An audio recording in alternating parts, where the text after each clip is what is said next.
करेले को डाइट में शामिल करने के कई तरीके हैं, लेकिन 90% लोग नहीं जानते इसे खाने का सही तरीका क्या है। करेला खाने से ब्लड शुगर लेवल को नियंत्रित किया जा सकता है। करेले में कई ऐसे कंपाउंड होते हैं जो इंसुलिन की तरह काम करते हैं और ब्लड शुगर को कम करते हैं।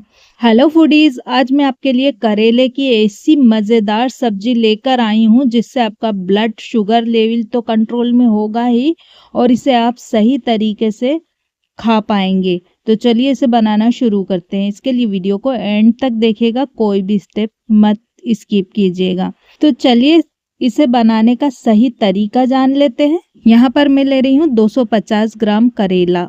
छोटा वाला करेला लेना है। इसे लोग कहते हैं ये कढ़ाई में डांस करता है। ये ज़्यादा कड़वा भी नहीं होता और काफ़ी फायदेमंद भी होता है। सबसे पहले करेले को साफ धो लें और इसे अच्छी तरह से कॉटन के कपड़े से पोंछ लें। इसका पूरा मॉइस्चर सूख जाना चाहिए।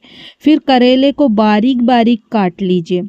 तो इसे 20 से 2 पीस कीजिए और फिर इस तरह से जैसे मैंने काटे हैं इसे इसके चिप्स काट लीजिए। इसके बीजे मोटे हो तो निकाल दीजिए, वरना इसका गूदा वगैरह कुछ नहीं निकालना है हमें। करेले को काटने के बाद इस पर नींबू का रस लगाकर 15 मिनट के लिए रख दें। इससे इसका कड़वापन कम हो जाएगा।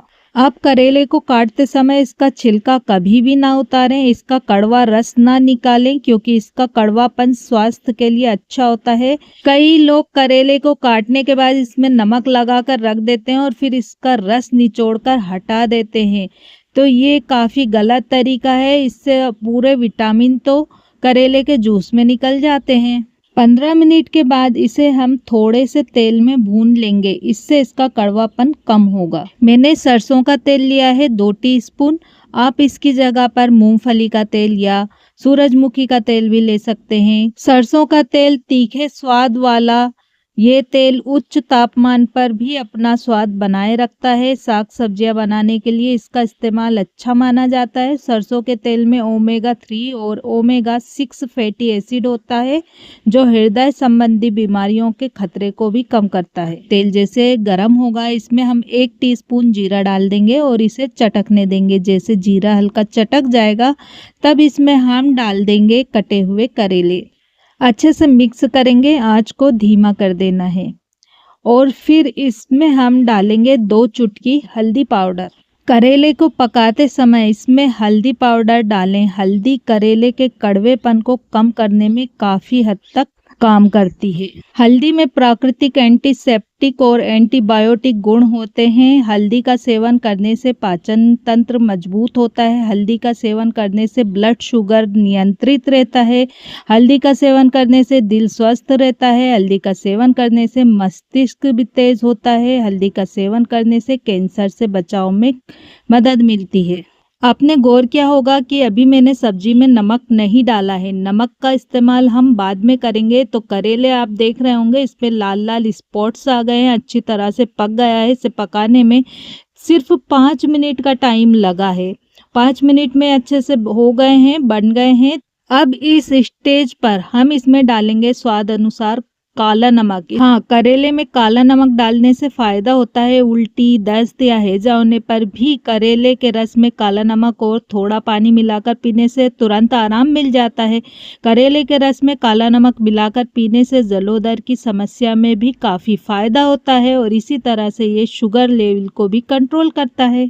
अब इसमें हम डाल देंगे 1/2 टीस्पून काली मिर्च पाउडर। काली मिर्च खाने से हमारा हाई ब्लड प्रेशर कंट्रोल में रहता है और जब हाई ब्लड प्रेशर कंट्रोल में रहेगा तो शुगर लेवल तो अपने आप ही कंट्रोल में रहेगा। जिसे हाई ब्लड प्रेशर शुगर है उसके लिए ये काफ़ी फायदेमंद है। अब इसमें हम डाल देंगे बहुत सारा बारीक कटा हरा धनिया। हरा धनिया भी सेहत के लिए काफ़ी फायदेमंद होता है। अच्छे से मिक्स करेंगे और गैस को बंद कर देंगे। लीजिए, आपकी बहुत ही मज़ेदार करेले की सब्जी बनकर तैयार हो गई है। इस तरह से आप डेली करेला को अपने नाश्ते में, अपने डाइट में शामिल करेंगे ना, आपको बहुत फ़ायदा दिखेगा।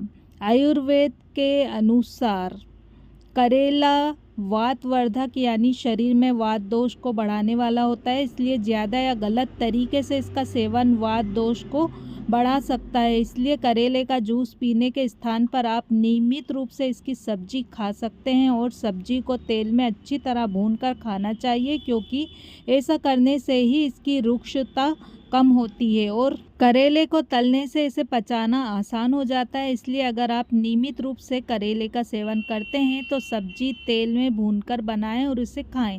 इसके साथ ही आप करेले को बहुत मसालेदार या अम्लीय खाद्य पदार्थों के साथ भी मिलाकर खाने से बचना चाहिए, क्योंकि इससे पित्त दोष बढ़ सकता है। आयुर्वेद में करेले का सेवन आपके स्वास्थ्य और त्वचा दोनों के लिए फायदेमंद बताई गई है, लेकिन अगर आपको डायबिटीज़ है तो इसका सेवन करने से पहले डॉक्टर से कंसल्ट ज़रूरी करें, ताकि आप पाचन से जुड़ी समस्याओं को बढ़ाने से रोक सकें।